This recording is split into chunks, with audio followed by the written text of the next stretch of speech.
For today's STEAM and stories, I am reading Over and Under the Snow. This book was written by Kate Messner and illustrated by Christopher Silas Neal, and it was published by Chronicle Books.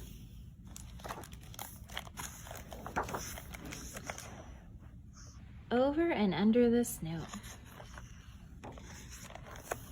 Over the snow I glide, into woods frosted, fresh and white. Over the snow, a flash of fur. A red squirrel disappears down a crack. Where did he go? I ask. Under the snow, Dad says. Under the snow is a whole secret kingdom, where the smallest forest animals stay safe and warm. You're skiing over them now.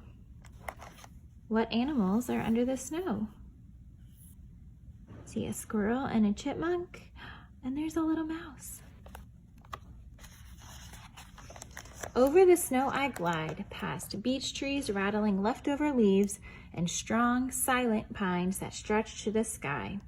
On a high branch, a great horned owl keeps watch. Hoo, hoo, hoo. Under the snow, a tiny shrew dodges columns of ice. It follows a cool tunnel along the moss, out of sight. Almost looks like icicles under the snow, doesn't it?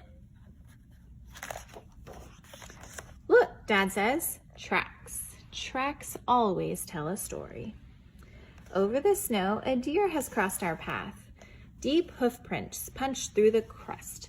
Punch, punch, punch. Up the hill, under a tree. Can you see the deer up here? An oval of melted snow tells the story of a good night's sleep. Under the snow, deer mice doze. They cuddle up against the cold in a nest of feathers and fur. Sounds cozy, doesn't it? Over the snow I climb, digging in my edges so I don't slide back down. Under the snow, voles scratch through slippery tunnels, searching for morsels from summer feasts. Do you see anything they could eat? Maybe these little red bugs? Over the snow I swoosh. Down, down, faster, faster, down, faster, faster, whoops! Under the snow, a snowshoe hare watches from a shelter of spruce. Almost invisible, she smooths her fur, a coat of winter white. She blends in with the snow, doesn't she? Over the snow I glide, past reeds where tadpoles play tag in springtime. Under the snow, fat bullfrogs snooze. They dream of sun-warmed days back when they had tails. Did you know tadpoles turn into frogs? It's true. Over the snow I stand and I stare, little mountains in the marsh. Under the snow, beavers gnaw on aspen bark, settled in for supper. Can they hear my tummy rumbling too? My tummy rumbly? Over the snow, stop, a sound. We stand like statues carved in ice till a bushy-tailed fox steps from a thicket. He tips his ear to the ground. He listens, listens, listens still. What do you think he hears? And he leaps out onto the snow after an invisible dinner.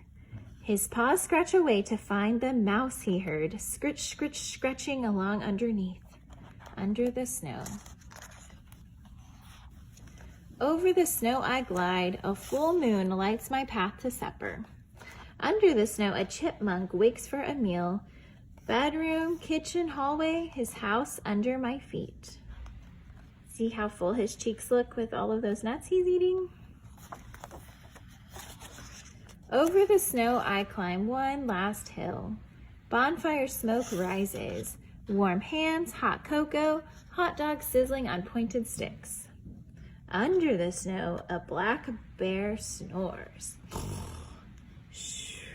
Still full of October blueberries and trout. Do you remember what we've said it's called when a bear sleeps during the winter? Our book last week talked about this. That's right, it's called hibernation. Over the snow, the fire crackles and sparks shoot up to the stars. See the fire? I lick sticky marshmallow from my lips, and lean back with heavy eyes. Shadows dance in the flames. Under the snow, a queen bumblebee drowses away December, all alone. She'll rule a new colony in spring. Over the snow, I glide home on tired legs. There's his house. Clouds whisper down feathery, soft flakes. You see all the snowflakes? Under the covers, I snuggle deep and drift into dreams of cuddling deer mice and slumbering frogs, hungry beavers and tunneling voles, drowsy bears and busy squirrels, and the secret kingdom under the snow. And here are some animals that we see in this book. The end.